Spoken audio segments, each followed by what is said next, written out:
Alright mga idol, magandang araw sa ating lahat. Kumusta ang Pilipinas? Pag-usapan natin yan mga idol.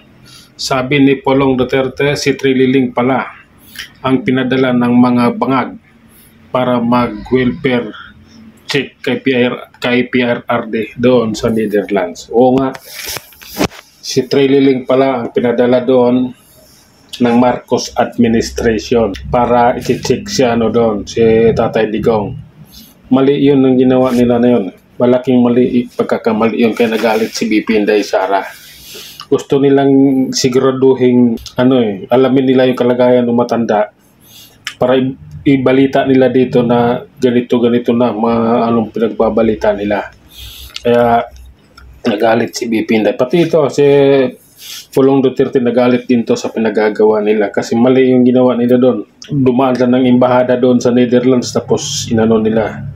Sinik nila na may sariling yung detention center doon, mayroong sariling mga doktor doon. Kaya mali yung ginawa nila. At saka may picture, may lumabas na kasama ng mga taga-ICC si Trillanes. Kaya grabe yung pang-aabuso ng administrasyong ito sa karapatan ng mga tao. Ang ginagawa nitong administrasyong ito katulad rin ng ginagawa ng tatay ni Marcos noon, yung matandang Makoy. Dito rin ang ginagawa niya. Kaya lang ang kakaiba lang ngayon, mayroon tayong social media. Kaya nalalaman ng tao ang pinagagawa ni Marcos. Noong araw, TV lang at saka radyo. Nahahawakan nila yung radyo, pati yung dyaryo. Kaya yung mga balitang hindi na ibabalita noon. Ngayon, sa panahon ngayon ni Marcos Jr., hindi napipigilan niya lahat kasi andito kaming mga vlogger, andyan yung mga maraming vlogger na nagbabalita, yung nagsasabi ng katotohanan. Kahit na maliliit yung channel namin, at least kahit paano nalalaman ng iba at higit sa lahat, hanggat hindi pa nabubura yung mga account namin, ay ito, binabalita na namin.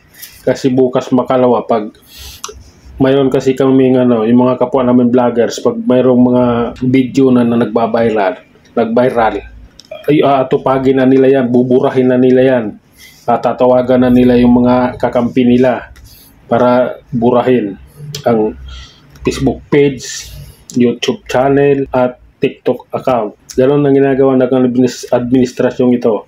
Ang dami sa aming nawawala ang channel. Yung SME na, ilang YouTube channel na ang ginawa ng mga yan. Hindi siya kumikita dyan sa YouTube channel nila dahil pag dumami na, binubura na nila. Pag marami ng subscribers, marami na ang views, binubura na ng YouTube yung account nila. Kahit kami, ganun din. Ito, maliit pa ito, kaya hindi pa napapansin. Pero pag lumaki ito, pag dumami na ito, talagang buburahin din nila ito. Kaya malupit itong administrasyong ito.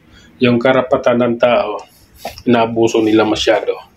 Hanggang dito lang muna mga idol. Hanggang sa muli, maraming salamat.